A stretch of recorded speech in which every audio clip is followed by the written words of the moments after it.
પરને પરિણામને કરવાની શક્તિ તો નથી, પણ ખરેખર શુદ્ધાત્મામાં પરને જાણવાની શક્તિ પણ નથી.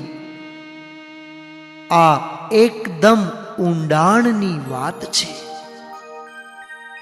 પૂર્વોક્ત ચાર ભાવો આવરણ સંયુક્ત હોવાથી મુક્તિના કારણ નથી. એનું લક્ષ્ય કરવા યોગ્ય નથી. ઘણો ઊંચો પારો છે. જેને માથે ગુરુ છે અને તે ભેદ જ્ઞાનનો મંત્ર જપતો હોય, ત્યાં મોહનું કાંઈ ચાલતું જ નથી. કુંદ પ્રભુની વાણી, તું શુદ્ધ છો, અશુદ્ધ થયો જ નથી. પારકા ક્ષેત્રમાં આગ લાગે તેમાં તને શું? પરિણામની સામે જોવાનું બંધ કરી દે. પરિણામને જોતા હું કરતા છું એમ ભાસે છે. જૈન દર્શનમાં પરિણામનું કરવું નથી, તેમ પરિણામનું છોડવું પણ નથી. પરિણામ મારામાં નથી એટલું જોઈ લેને. આત્મા કરતા અને પરિણામ કર્મ, વ્યવહારને અભૂતાર્થ કથન કરે છે. તેથી તેને છોડજે, તેનાથી ચેતજે. કર્તાને જાણે, કાર્યને જાણે, પર જ્ઞેયને જાણે. તેમાં જ્ઞાતા ન થાય. જ્ઞાયકને જાણે તો જ્ઞાતા થાય. નયાર્થ કાઢવા માટે આ વાક્ય વ્યવહાર નહીંનું છે કે નિશ્ચય નહીંનું? એમ વારંવાર આત્માને પૂછવું જોઈએ. અનુભવ ન થતો હોય તો ઊંડાણથી તપાસવું જોઈએ કે મને ક્યાંક વ્યવહારનો પક્ષ રહી જાય છે. જે સમયે આંખ પરને જાણે છે, તે સમયે હું આત્માને જાણું છું એમ લેતા અનુભવ થઈ જશે. દેખે પણ કરે નહીં એવી નિષેધ બુદ્ધિ આવે ત્યારે કેવળ દેખવાનો સ્વભાવ ખ્યાલમાં આવી જશે. સમર્થ આચાર્ય સિવાય વાણીમાં ન આવી શકે તેવી આ વાત છે. રાગાદિ તારું જ્ઞેય નથી, જ્ઞાયક તારું જ્ઞેય છે.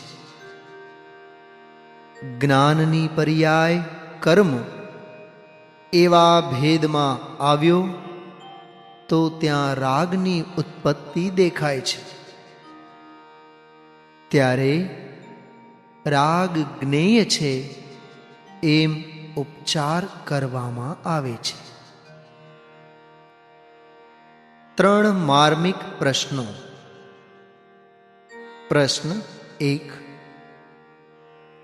રાગ આત્માનું કર્મ જ ન હોય તો સંસાર સિદ્ધ નહીં થાય? ઉત્તર. જ્ઞાતાનું કોઈ કર્મ જ ન હોય. જ્ઞાતાનું તો જ્ઞેય જ હોય. પ્રશ્ન 2. વ્યવહારે તો રાગ જ્ઞેય છે કે નહીં? ઉત્તર. નિશ્ચય વ્યવહાર અંદરમાં હોય, બહારમાં ન હોય. પ્રશ્ન 3. જ્ઞાનમાં જ્ઞાયક જણાય છે, એમ લેવા છતાં અનુભવ કેમ થતો નથી? ઉત્તર: જાણનાર અને જણાય છે તે અભેદ ભાવે છે,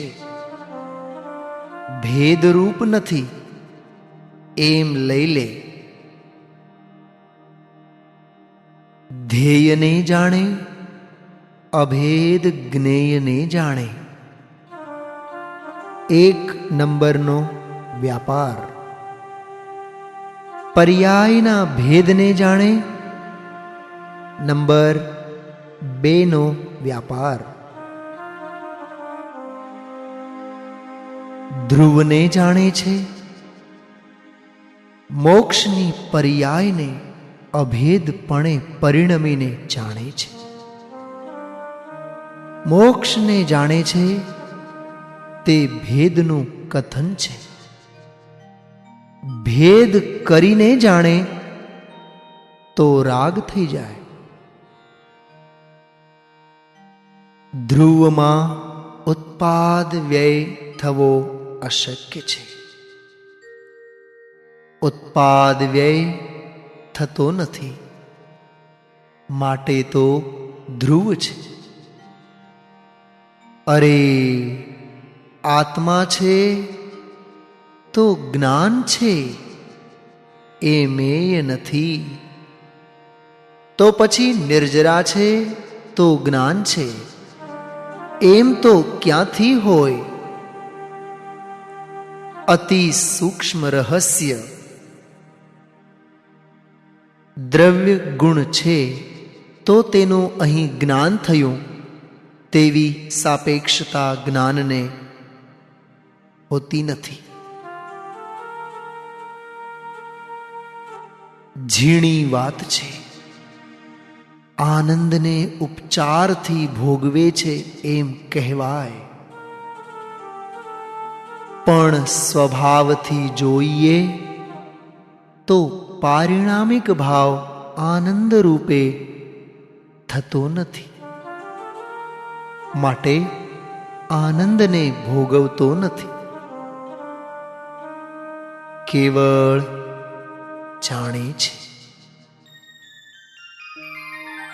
હું આનંદ સ્વરૂપ છું, મને આનંદ ભોગવવાની જરૂરત પણ નથી. પ્રશ્ન: પર્યાયને હેય રૂપે તો જાણવીને? ઉત્તર: નહીં, જાણવાનું જ બંધ કરી દે. તું આત્માને પરિણામથી સર્વથા સહિત માને છે, જ્યારે અમે કથનચિત સહિત કહીએ છીએ. અમારું કથનચિત સહિત ક્યારે આવે? કે સર્વથા રહિતમાં આવે ત્યારે આવે. જ્ઞાનમાં લોકાલોકનો પ્રતિભાસ હોવાથી એમ કહેવાય છે કે જ્ઞાન લોકાલોકને જાણે છે, પણ જ્ઞાન લોકાલોકથી તન્મય નથી, તેથી તેને જાણતું નથી. પ્રશ્ન: દ્રવ્ય પર્યાયની જુદાઈ બે દ્રવ્યોની જુદાઈ જેવી તો નથી ને? ઉત્તર: બે દ્રવ્યોથી પણ વધારે છે, કેમ કે સર્વથા ભિન્ન છે. ઇન્દ્રિય જ્ઞાનથી આત્મા જણાતો નથી, આત્મ જ્ઞાનથી જણાય છે. આના ઉપર સૂક્ષ્મ વિચાર કરવાથી આત્મલાભ થાય એમ છે. હજુ તો પરમાં જ્ઞાતા જ્ઞેય સ્થાપે છે. હું જ્ઞાતા અને હું જ્ઞેય એવા વ્યવહારમાં પણ આવતો નથી, તો નિશ્ચયમાં તો ક્યાંથી આવે? અનુભવ કરવો હોય તો સર્વથામાં આવી જા. અનુભવ પછી કથંચિત આવી જાય છે. સાધના માટે સાચો ખોટો બંને વ્યવહાર સમકક્ષી છે. કથંચિતમાં મરી ગયો, પ્રમાણમાં આવી ગયો અને સ્વભાવથી ખસી ગયો. જ્ઞાન માત્ર ભાવ સ્વયં જ જ્ઞાન છે. તે કોઈ નયથી જ્ઞાતા નથી. કોઈની અપેક્ષા વિના સ્વભાવથી જ જ્ઞાન માત્ર છે. નિશ્ચય ક્ષમાપના. મારા જ્ઞાનમાં મારો આત્મા જણાતો હોવા છતાં હું દર્શન કરતો નથી. એ મારો અપરાધ છે. આજે પ્રતિજ્ઞા કરું છું કે મને જાણનારો જ જણાઈ રહ્યો છે. તેનો વિશ્વાસ કરું છું, તેના જ દર્શન કરીશ. હું જાણનાર છું. તે મૂળ પાયાની વાત છે. એ ખ્યાલમાં આવે તો બાકીના બધા રસ્તા મળે એવું છે. જેને જેનું લક્ષ્ય હોય તેને એ જ જણાય. જેને જેનું લક્ષ્ય ન હોય એ જણાવા છતાં જણાય જ નહીં. અતિન્દ્રિય જ્ઞાન સ્વને જ જાણે અને ઇન્દ્રિય જ્ઞાન પરને જ જાણે. જો છદ્મસ્તને બંને ઉપર લક્ષ્ય હોય તો નિશ્ચય વ્યવહાર રહેતા નથી. ઇન્દ્રિય જ્ઞાને પરને જાણેલું અને વિશેષે તેને જાણવાનું બંધ કર્યું. આત્માએ તો પરને જાણ્યું જ નહોતું. જેમ સૂર્યમાં અંધકાર થતો નથી તેમ આત્મામાં રાગ થતો નથી. જેમ પ્રકાશમાં અંધકાર દેખાતો નથી તેમ જ્ઞાનમાં રાગ દેખાતો નથી. અનંત પરિભ્રમણનું કારણ એ ઇન્દ્રિય જ્ઞાન છે. એને જ્ઞાન માનવું એમાં અનંતા દુઃખનો દરિયો છે.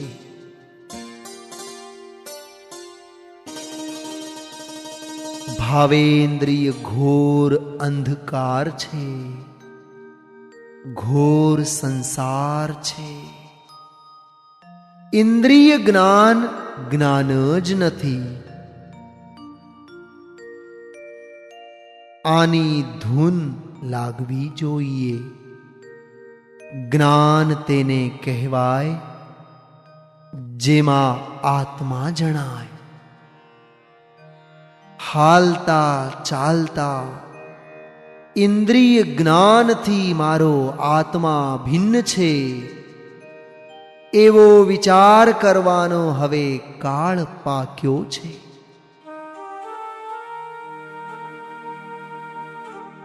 નવ તત્વને વ્યવહારને જાણતા મિથ્યાત્વનો દોષ લાગે છે. આનાથી આ થાય અને એનાથી આ થાય. તે સતનું ખૂન કરે છે. હવે એ સાપેક્ષતા છોડી દે. પરિણામ સત છે અને અસત નથી. આવું અનેકાંત છે. જેમ આત્મા નિરપેક્ષ છે તેમ પર્યાય પણ નિરપેક્ષ જ છે. સર્વથા નિરપેક્ષ છે. નિરપેક્ષ પરમ હિતનું કારણ છે. અમે તો દ્રવ્ય ગુણ પર્યાયે નિરપેક્ષ છીએ. ધ્યેય પણ નિરપેક્ષ, જ્ઞેય પણ નિરપેક્ષ. નિરપેક્ષને જોતા સાપેક્ષ દ્રષ્ટિનો વ્યય થઈ જાય છે. આત્મા અકર્તા છે એટલે તેણે અશુદ્ધતા કરી જ નથી. માટે તેને શુદ્ધતા કરવી જ નથી. અકર્તા અંદરથી બેઠું ને તો જા, તારી મુક્તિ થઈ જશે.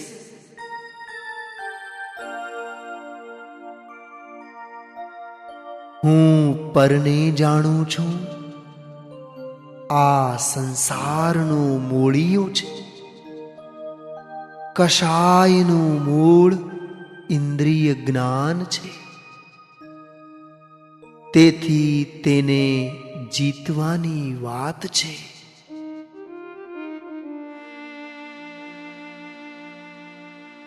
અજ્ઞાન ઉપર એકવાર એવો પ્રહાર કર કે હું પરને જાણતો જ નથી. એ જ શુદ્ધ નયે એમ જાણ્યું કે થવા યોગ્ય થાય છે. એ જ શુદ્ધ નયે એમ જાણ્યું કે જાણનારો જ જણાય છે.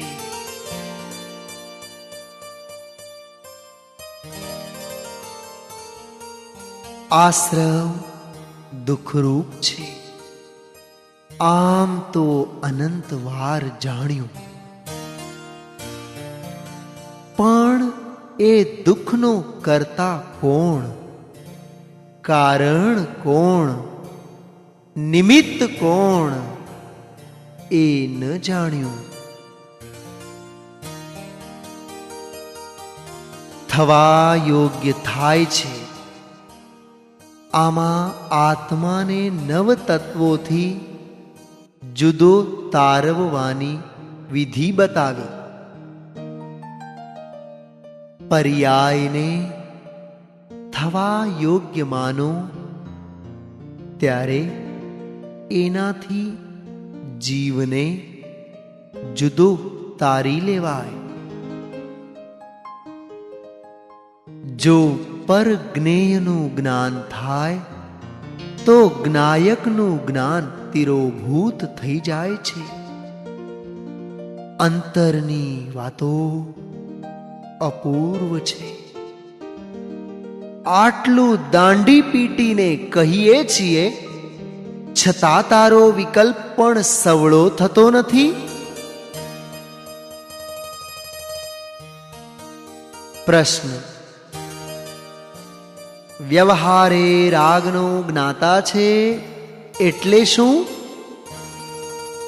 ઉત્તર: રાગને જાણે છે ઇન્દ્રિય જ્ઞાન, અને કહ્યું કે જ્ઞાની તેને જાણે છે તેથી એ વ્યવહાર છે.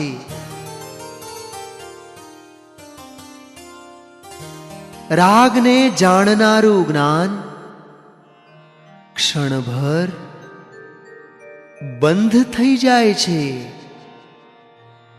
કેવી રીતે? અંદરથી પ્રબળ નિષેધ આવતા કે હું પરને જાણતો જ નથી, જાણનારને જ જાણું છું, હું જાણનાર જ છું. આ રીતે વ્યવહારના પક્ષે ચડીને મરી ગયો, પણ અનુભવ ન થયો. નિશ્ચયના પક્ષમાં આવતા થોડા જ કાળમાં અનુભવ થાય છે. વ્યવહારનો પક્ષ પર્યાય દ્વારા આત્માને લક્ષ્યમાં લેવો તે દુઃખના નાશનો ઉપાય. પર્યાયને ન જો તે માર્મિક વાત. જો આત્માથી પરિણામ થતા હોય તો અનેક રૂપે પરિણામ કેમ થાય? પરિણામ થવા યોગ્ય થાય છે એમ જાણવું એ જ્ઞાનનો સ્વભાવ નથી.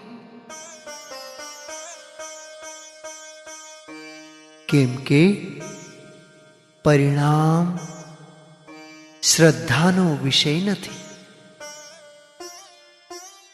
થવા યોગ્ય થાય છે એમ જેને ખ્યાલમાં આવ્યું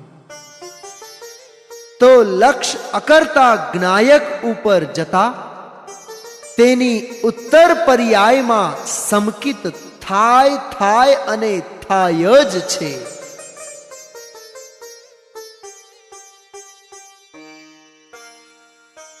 દ્રવ્ય પર્યાય વચ્ચેનું ઉત્કૃષ્ટ ભેદ જ્ઞાન થતા અભિન્ન થઈ જશે. તે પહેલા ભિન્નતાનું અપૂર્વ બળ આવવું જોઈએ.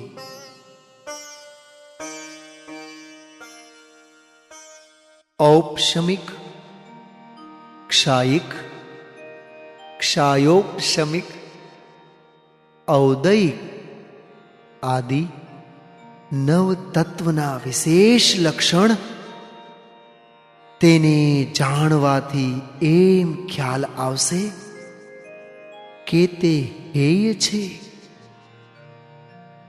તો પણ તે હેય નહીં થાય. તે થવા યોગ્ય થાય છે અને જાણનારો જણાય છે. એમ જાણતા તે આપોઆપ હેય થઈ જશે. પરિણામ મારું જ્ઞેય એ જ્ઞાતા દ્રષ્ટાની બુદ્ધિ ખોટી બુદ્ધિ છે. જો એ જ્ઞેય હોય તો તેમાં અનુભવ થવો જોઈએ. સાચા વિચારમાં પણ અનુભવ થતો નથી તો ખોટા વિચારની સી વાત કરીએ. પરમા મમતા કેવી રીતે થાય છે? આ બધું મારું જ્ઞેય છે તેમ માનવાથી જ્યારે તે હતું ભાવેન્દ્રિયનું જ્ઞેય અને માન્યું મારું જ્ઞેય, આથી પરમા મમતા થાય છે. સ્વભાવના સ્મરણમાં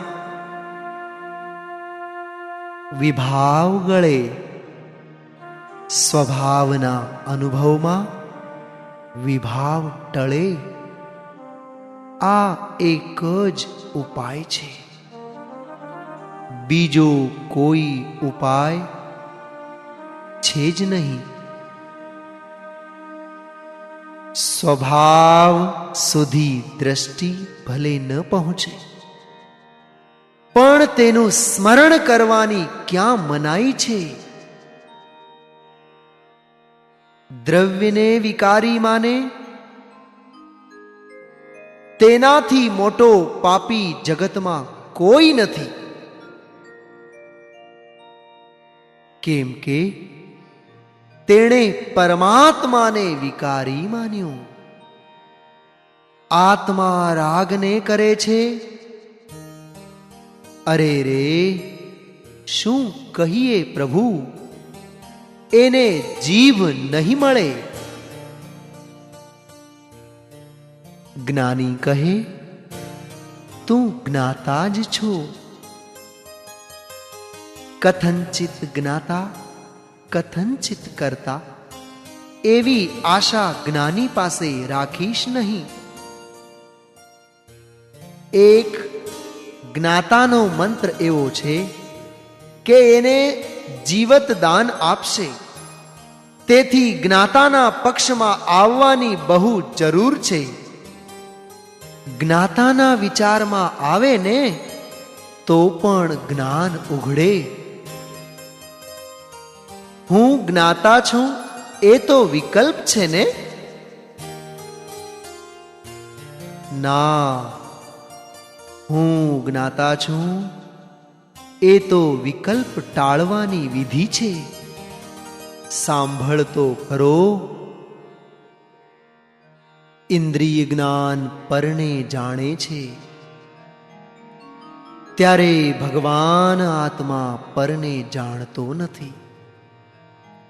અને જાણનાર જણાય છે એવા જ્ઞાનથી છૂટ્યો નથી.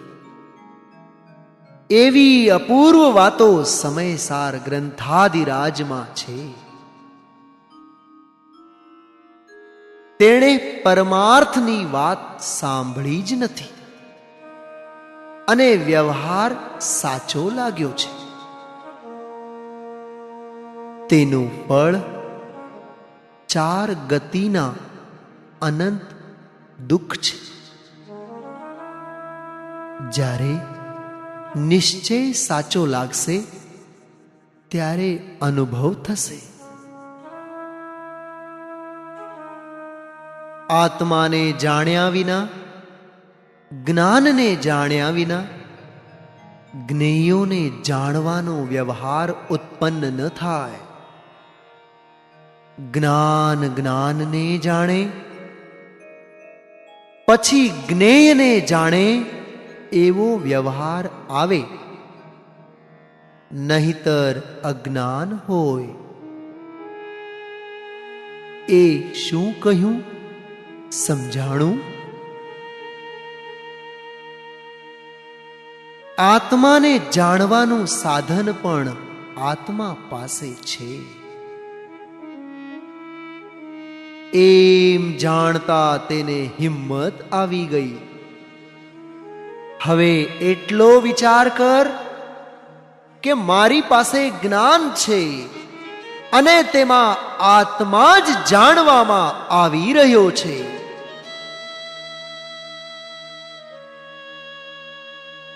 પ્રશ્ન: જ્યારે સૂક્ષ્મ ઉપયોગ થાય છે ત્યારે શું થાય છે? ઉત્તર: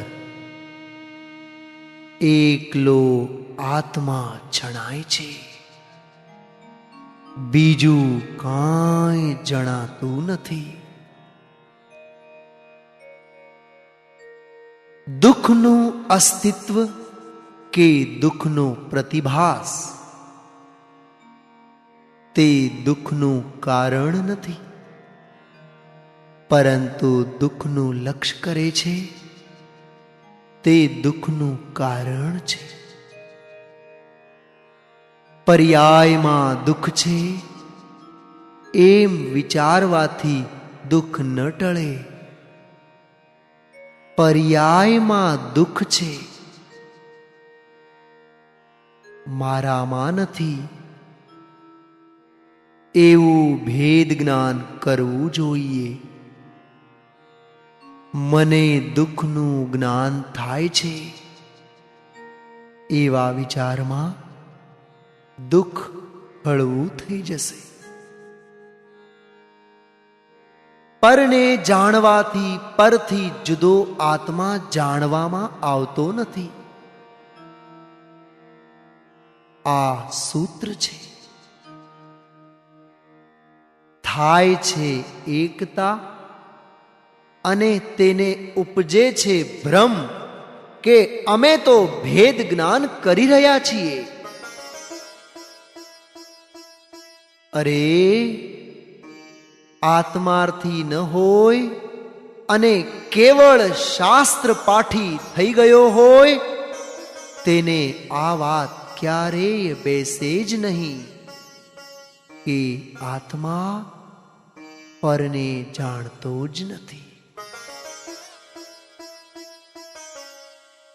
નિગોદમાં દુઃખને ભોગવતો નથી, મોક્ષમાં સુખને ભોગવતો નથી. આ સ્વભાવની પરાકાષ્ઠા છે. નયની અપેક્ષા અત્યારે ગૌણ છે. ઇન્દ્રિય જ્ઞાન કથનચિત તો જ્ઞાનની પર્યાય છે ને. એમ કરી કરીને તેમાં એકત્વ કર્યા કરે છે.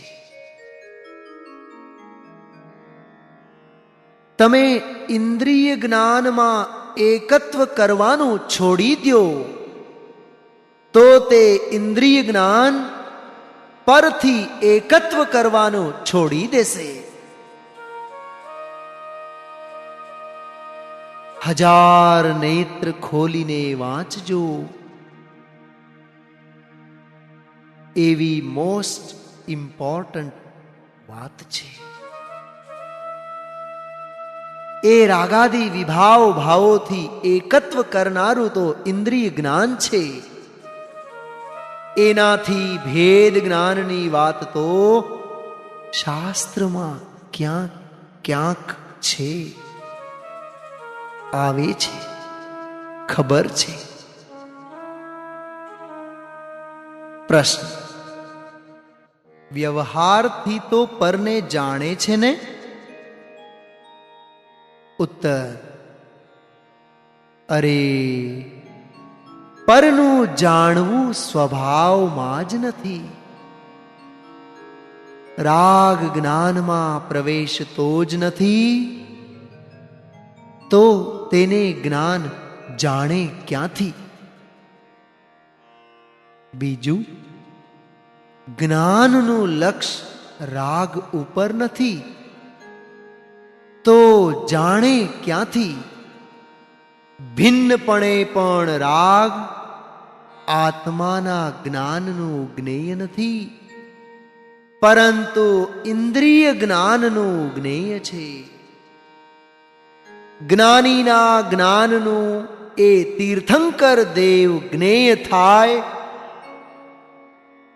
તેમ પણ 3 કાળમાં બનવાનું નથી.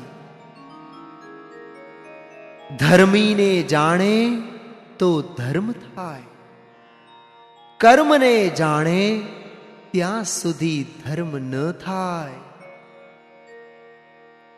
હળવેથી કહીએ તો અધર્મ થાય. પુણ્યના ભાવ ધર્મી અને ધર્મ તે બંનેથી વિરુદ્ધ ભાવ છે. આત્માને જાણતા જે જાણવામાં આવે છે તે જ આત્માનું સ્વરૂપ છે. આત્માને જાણતા જે જાણવામાં જ નથી આવતું તે આત્માનું સ્વરૂપ જ નથી. ભેદના લક્ષ્ય તો અપરિણામી જ્ઞેય ન જણાય, પણ પરિણામીના લક્ષ્ય પણ અપરિણામી જ્ઞેય ન જણાય. અતિન્દ્રિય જ્ઞાન જાણનારો જણાય છે. સમ્યક ઇન્દ્રિય જ્ઞાન પરિણામ થવા યોગ્ય થાય છે.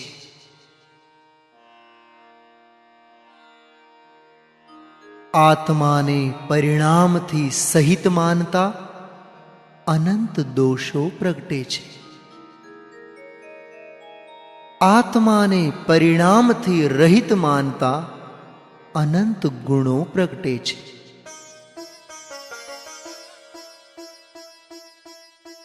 આ ગુપ્ત વાત છે. જ્ઞાનીનો જન્મ જ શક્તિરૂપ મોક્ષને બતાવવા માટે થાય છે. હે ભગવાન, મારો ક્યારે મોક્ષ થશે? હે ભવ્ય, તું અત્યારે મોક્ષ સ્વરૂપ જ છો. તું અને અત્યારે આ બે વાતમાં તેને અચરજ થાય છે. ઇન્દ્રિય જ્ઞાનને જીતવાની કળા હું પરને જાણતો જ નથી. જાણનાર જણાય છે.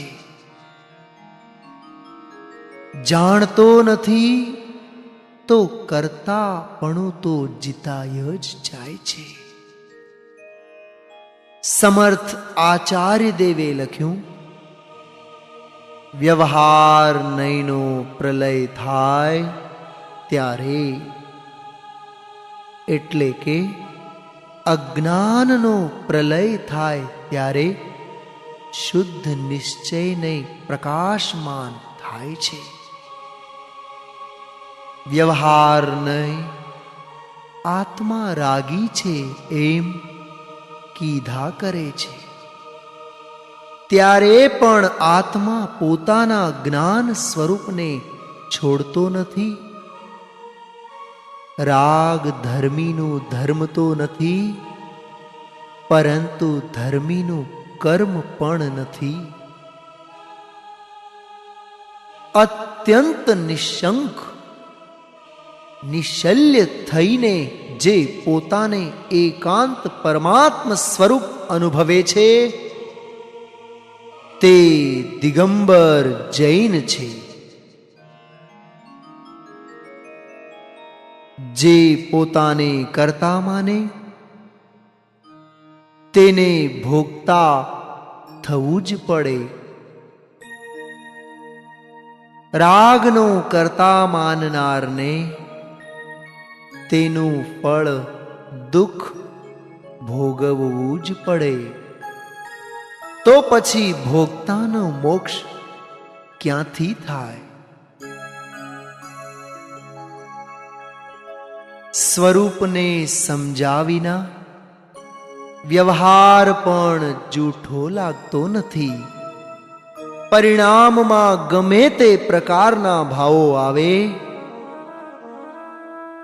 તેને જોઈને પોતાને તે રૂપે માનવો નહીં.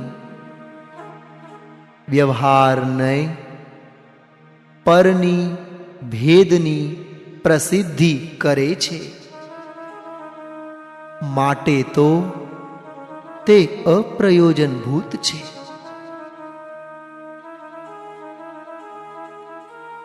હું ભવ્ય છું કેવા કેવા બહાને કઈ કઈ રીતે તેની પર્યાય બુદ્ધિ પુષ્ટ થઈ જાય છે એને ખબર પડતી નથી. પરદ્રવ્યને પરિણામ કહેવા તે વ્યવહાર છે. પરદ્રવ્યને પરિણામ માનવા તે અજ્ઞાન છે. આત્મા જાણવામાં નથી આવતો એમ માનનાર નાસ્તિક છે.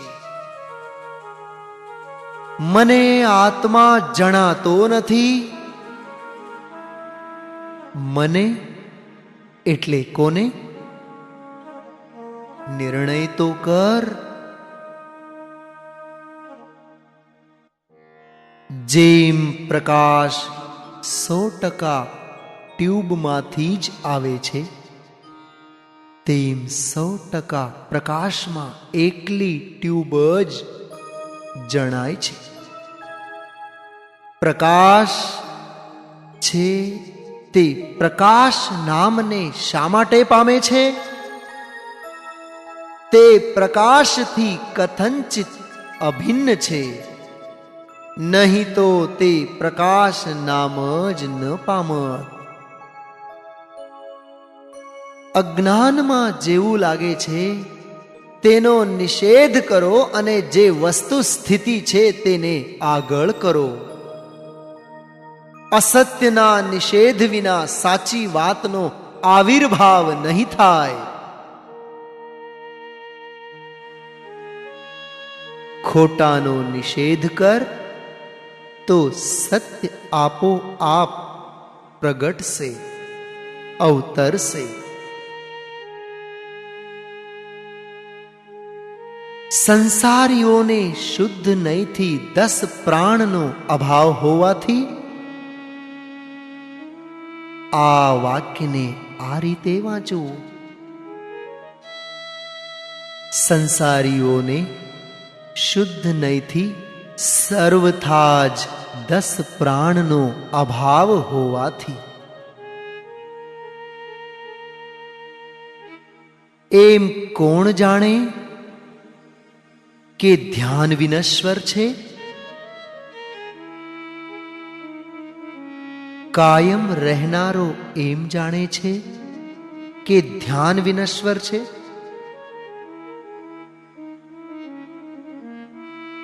યોગી જ જાણી શકે કે ધ્યાન વિનશ્વર છે. ધ્યાનાવલી મારામાં છે જ નહીં, તો પછી હું કેવી રીતે જાણું કે ધ્યાન કેમ કરવું અને કોનું કરવું?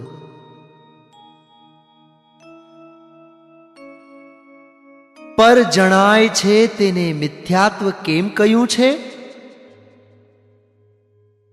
સ્વભાવને જાણવાનું છોડી દીધું, કેમ કે જ્ઞાનમાં તો આત્મા જણાઈ રહ્યો છે. સ્વભાવમાં સમ્યક એકાંત હોય અથવા અસ્તિ નાસ્તિ અનેકાંત હોય છે. હું તો જાણનાર છું. જ્ઞાન આત્માને જ જાણી રહ્યું છે. ઓહો, મને તો આ વાતની ખબર જ નહોતી. પર જણાય છે એમાંથી કેટલા દોષ ઉત્પન્ન થશે તેની કોઈ લિમિટ જ નથી. અનંત કાળથી ચાલી આવતી વિપરીત માન્યતાનો સર્વથા નિષેધ કરવો એ બહાદુર વીર્યવાનનું કાર્ય છે. પુત્રને જાણતા હું પણ પિતામાં આવ્યું, તેમ મારું લક્ષણ ત્રિકાળી જ્ઞાન, તેમાં હું પણ જ્ઞાયકમાં થાય છે. માત્ર જાણવું એ લક્ષણ લેતા માત્ર અને માત્ર જાણનાર જ જણાય છે. એક કાળ લબ્ધિ વગર ન થાય, એટલે કે કાળ લબ્ધિના સ્વીકાર વિના ન થાય. 2 જે કાળે થવાનું હશે ત્યારે થશે, તેથી પરિણામને ફેરવવાનો અભિપ્રાય મિથ્યાત્વ છે. 3 કાળલબ્ધિનું સ્વરૂપ સમજતા કાળલબ્ધિનું પણ લક્ષ્ય છૂટી જાય છે.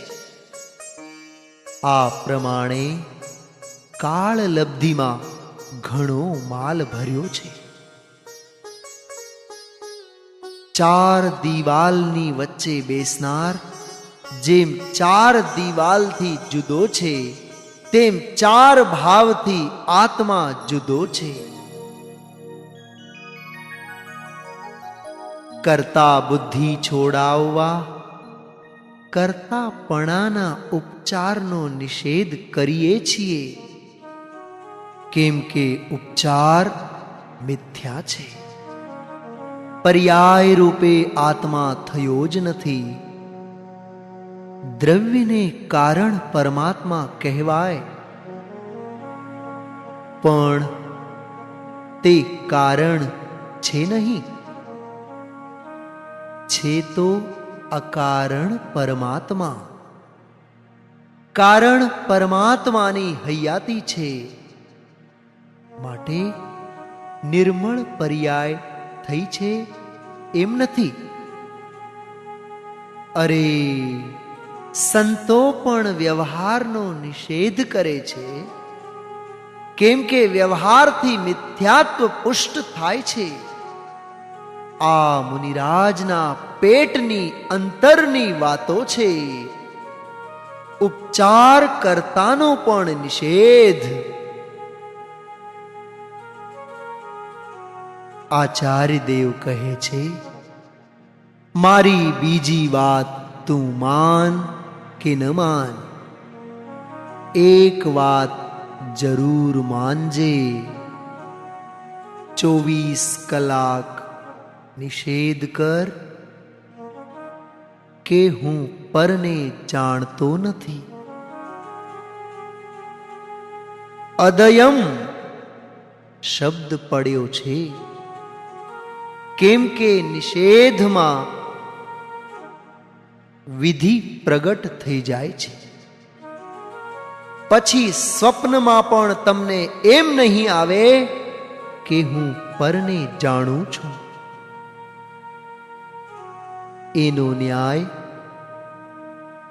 દર્પણમાં અગ્નિ નથી. નથી તો જણાય ક્યાંથી? તેમ જ્ઞાનમાં પર નથી. નથી તો જણાય ક્યાંથી? પર્યાયનો કરતા પર્યાય છે. એ વાત ઘણી અગત્યની છે. એ વિના અકર્તા હાથમાં નહીં આવે. સ્વભાવથી જ બે સત જુદા છે, માટે તો તેમાં પ્રયોજન સિદ્ધ થાય છે. નિર્મળ પર્યાય મારા લક્ષ્ય થાય છે એમ પણ નથી. આ નિરપેક્ષતાની પરાકાષ્ઠા. હું આત્મજ્ઞાનથી પણ નિરપેક્ષ છું. ભેદ વિજ્ઞાન શબ્દ ઇમ્પોર્ટન્ટ છે. નવ તત્વની સિદ્ધિ કરે છે અને નવ તત્વથી ભિન્ન એક જીવ તત્વનું લક્ષ્ય કરાવે છે. આત્મા અનાત્માને જુદા જાણી લે તે જ્ઞાન સાચું. બેયની ભેળસેળ કરે તે જ્ઞાન ખોટું. જાણવો જોઈએ આત્માને. જાણે છે પરને. એ ઉપયોગનો દુરુપયોગ થઈ ગયો. ઉપયોગનો દુરુપયોગ તેનું નામ ઇન્દ્રિય જ્ઞાન. દિવ્ય ધ્વનિમાં આવેલી વાત છે. કર્તા બુદ્ધિ, જ્ઞાતા બુદ્ધિ અનંત દુઃખનું કારણ છે. આ સનાતન સિદ્ધાંતનો સાર છે. હું જાણનાર છું, કરનાર નથી. જ્ઞાતાની વ્યાખ્યા જ્ઞાયકને અનાદિ અનંત જાણે તેને જ ખરેખર જ્ઞાતા કહેવાય. જ્ઞાતાપણું તે આત્માનો મૂળ સ્વભાવ છે. આત્મામાં જ્ઞાન છે, સુખ છે. તેને જાણતા જાણનારને જ્ઞાન પણ છે અને સુખ પણ છે. નમઃ સમય સારાય સ્વાનુભૂત્યા ચકાસતે ચિત્ સ્વભાવાય ભાવાય સર્વ ભાવાંત રચ્છિદે. એક શ્લોક બસ છે. વ્યવહાર સત્સંગ તો અનંત વાર કર્યો, સત્સંગનો ભાવ આવે એ ઠીક છે, પણ એમાં કાર્ય સિદ્ધિ નથી. કાર્ય સિદ્ધિ તો સ્વને જોવામાં છે. શાસ્ત્રની ભાષા અજ્ઞાની રાગનો કરતા છે. આત્માની ભાષા રાગનો કરતા માનવાથી અજ્ઞાની બને છે. અજ્ઞાની રાગને કરે અને ભોગવે છે એમ નથી. હું રાગને કરું છું એમ કહે માને તે અજ્ઞાની બની જાય છે. જ્ઞાતાને કરતા માને છે એટલે સમકિત થતું નથી. પરિણામને કરતોય નથી ને જાણતોય નથી. આ મેં હેમરિંગ કર્યું, દરિયો ડહોળવાનો નથી, બહુ ટૂંકું છે. કરતા છું કે અકર્તા, પરનો જ્ઞાતા છું કે સ્વનો, આ વાતનો બરોબર નિર્ણય કરવાનો છે. પરિણામને પરદ્રવ્ય કયા હોય એવી ગાથા ઓછી છે. પરિણામ મારા નથી તો પરદ્રવ્ય મારા ક્યાંથી થાય? અહીંથી એટલે મૂળમાંથી ઉપાડ કર્યો છે. સ્વભાવથી જ જ્ઞાન સ્વને જાણે છે. નિશ્ચયથી સ્વને જાણે છે તેમ લેતા વ્યવહારથી પરને જાણે છે એવા પ્રમાણમાં આવી ગયો તો નિર્ણય ન થયો.